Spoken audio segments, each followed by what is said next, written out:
और इमरान खान ने इक़्तिदार से हटने से पहले आखिरी रात, गालिबन 9 अप्रैल की रात ही थी ना, एग्जैक्टली, तो 9 अप्रैल की रात एक ऐसा काम कर दिया था जिसकी बुनियाद पर उनके खिलाफ सीक्रेट एक्ट की जो खिलाफवर्जी है उसका केस नहीं बनता।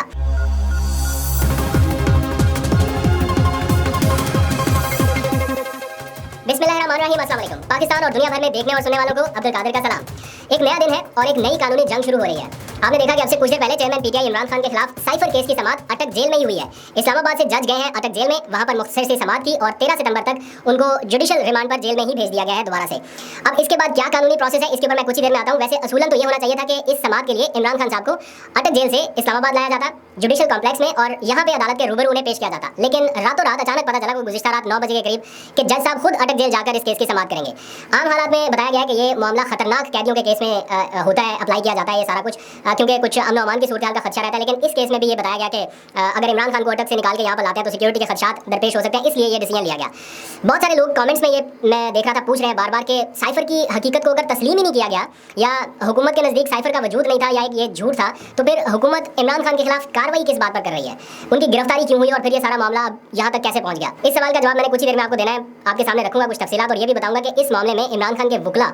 क्यों समझते हैं कि उनका केस इंतहाई मजबूत है और इमरान खान ने इक़्तिदार से हटने से पहले आखिरी रात, गालिबन 9 अप्रैल की रात ही थी ना, एग्जैक्टली, तो 9 अप्रैल की रात एक ऐसा काम कर दिया था जिसकी बुनियाद पर उनके खिलाफ सीक्रेट एक्ट की जो खिलाफवर्जी है उसका केस नहीं बनता। बल्कि पहले इसी के ऊपर बात कर लेते हैं डिटेल से, फिर मैं आपको बताऊंगा कि आज के दिन की 3 इंपॉर्टेंट डेवलपमेंट्स क्या है। मतलब सुबह से लेके अब तक इमरान खान के वकला ने साइफर केस के मामले में क्या क्या इकदाम उठा लिए हैं और कहाँ कहाँ पर उनके वकला का नेटवर्क एक तरह से फैला हुआ है, किस किस अदालत से रजू हो रहा है और क्या करने जा रहे हैं। तफसील से आगे चल के बात करते हैं, पहले साइफर के मामले पर ही कर लेते हैं। हुकूमत का ये मानना है कि इमरान खान साइफर यानी खुफिया दस्तावेज के गलत इस्तेमाल में मुलविस थे, जिसको उन्होंने अपनी हुकूमत गिराए जाने के खिलाफ बयानिए के तौर पर इस्तेमाल किया और बाद में फिर साइफर गुमशुदगी का मामला भी उसमें शामिल हो गया, इसलिए इमरान खान के खिलाफ सीक्रेट एक्ट के तहत एक मुकदमा दर्ज किया गया। अब पीटीआई के जो वकला हैं उनके मुताबिक साइफर की जो मास्टर कॉपी है वो कभी भी इमरान खान के पास नहीं आई है, cipher as it is Imran Khan के पास नहीं आया। जो उनके पास पहुंचा था वो उस साइफर के हसास नोयत के कुछ मंदरजात थे जिन्हें डी कोड करने के बाद इमरान खान तक पहुंचाया गया था। अब यहाँ पर थोड़ा सा मैं आपको वापस लेके जाऊंगा 9 अप्रैल की रात 2022, जब इमरान खान के इक़्तिदार की आखिरी रात थी और उस इक़्तिदार की आखिरी रात में वफाकी काबीना का एक गैर मामूली और हंगामी नौयत का इजलास बुलाया गया। मैं खुद भी उस इजलास को कवर करने के लिए वज़ीर-ए-आज़म हाउस के बाहर मौजूद था, इसलिए मुझे इन तफसीलात का थोड़ा इल्म है, मैंने इसको रिपोर्ट भी किया था। तो उस इजलास में उन मंदरजात को डी क्लासीफाइड करने की मंजूरी हासिल की गई थी। यानी डी क्लासीफाइड का मतलब यह है कि अगर कोई चीज़ डी क्लासीफाइड कर दी जाए तो उसका मतलब है कि वो सीक्रेट नहीं रहती, उसे मजीद खुफिया ना रखा जाए तो ऑफिशियल सीक्रेट एक्ट लागू नहीं होता। और ये सारा कुछ हुआ था वफाकी काबीना की मंजूरी से। उस फैसले के बाद ही साइफर के कुछ तफसीलात जो है वो या डी क्लासीफाइड होने के बाद ही साइफर के जो मंदरजात थे वो सदर मुमलिकत को भेजे गए, स्पीकर कौमी असम्बली को, चीफ जस्टिस को और बहुत सारे कुछ 5-6 या 8-10 लोगों के पास उसकी तफसीलात भेजी गई थी जो बहुत अहम पोस्टों पर तैनात थे। अच्छा, अब इससे भी थोड़ा सा अगर पहले आ जाए 27 मार्च का वो जलसा जिसमें वो कहा जाता ना कि इमरान खान ने साइफर की कॉपी लहराई, दरअसल वो साइफर की कॉपी नहीं लहराई गई थी और इमरान खान ने जो वहाँ पर पढ़ के सुनाया था वो एक रिटन पेपर था जिस पर उर्दू में सारा कुछ लिखा गया था। वो इमरान खान अक्सर ये कहते हैं ना कि वो जलसे में साइफर की कॉपी नहीं लहराई थी, वो बिल्कुल ठीक कहते हैं, इसलिए मैं अभी आपको प्रूफ भी करूँगा कि वो क्यों ठीक कहते हैं। अगर आप कभी 27 मार्च वाली वो उस तकरीर को दोबारा सुने कभी भी, अब गूगल पे सर्च कर लें, यूट्यूब के ऊपर वो सारी पड़ी हुई है, उस तकरीर को अगर आप सुने तो इमरान खान ने एक कागज़ निकाला, लहराया, उसे वापस जेब में डाल लिया और इसी दौरान कुछ और पेपर्स थे जो उनके डाइस के ऊपर पड़े हुए थे, उस पर से उन्होंने उर्दू में लिखे गए कुछ जुमले पढ़ने शुरू किए और उसके आगाज़ से पहले उन्होंने खुद उसी वक्त तकरीर के दौरान ये कहा कि मैं बहुत कम लिखी हुई तकारीर पढ़ता हूँ, लेकिन आज इसलिए ये लिख कर लाया हूँ कि कहीं जज्बात में कोई ऐसी बात ना कर दूँ जिससे हमारे मुल्क को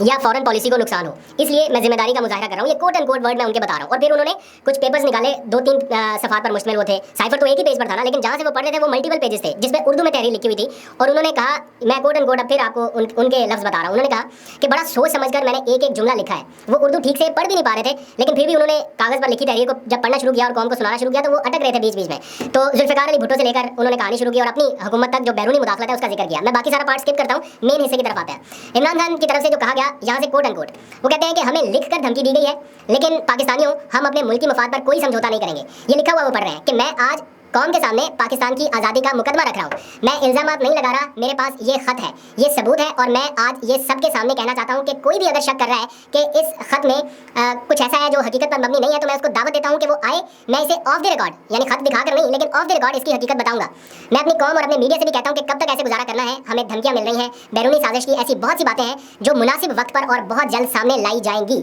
यानी इस वक्त तक उन्होंने ना साइफर पढ़ा था ना साइफर के मंदरजात पढ़े थे, वो अपने लफ्ज़ों में लिखी हुई एक तहरीर पढ़ के बता रहे थे, एक उन चीज़ों की रोशनी में जो उन्हें लग रहा था। फिर उन्होंने कहा कि मैं इससे ज़्यादा अभी इसकी तफसील में इसलिए बात नहीं करना चाहता कि मेरी सबसे बड़ी कोशिश होती है कि मुल्क के मफादात की हिफाजत की जाए और कोई ऐसी बात ना करूं जिससे मेरे मुल्क को नुकसान हो, इसलिए मैंने अभी पूरी बात नहीं की, वरना पूरी बात यहाँ बता सकता था। एक कोट अनकोट मैं आपको बता रहा हूँ। अब इस जलसे में साइफर को लीक नहीं किया गया था, बल्कि उस मालूमात की बुनियाद पर इमरान खान ने लिखे हुए जुमलों पर मबनी अपनी एक राय का इजहार किया था। अच्छा, अब इन सारे मामलों पर दो किस्म की आरा पाई जाती है इस वक्त। इस सारे मामले पर इमरान खान के हामी जो लोग हैं वो कहते हैं कि कौमी गैरत का तकाजा ये था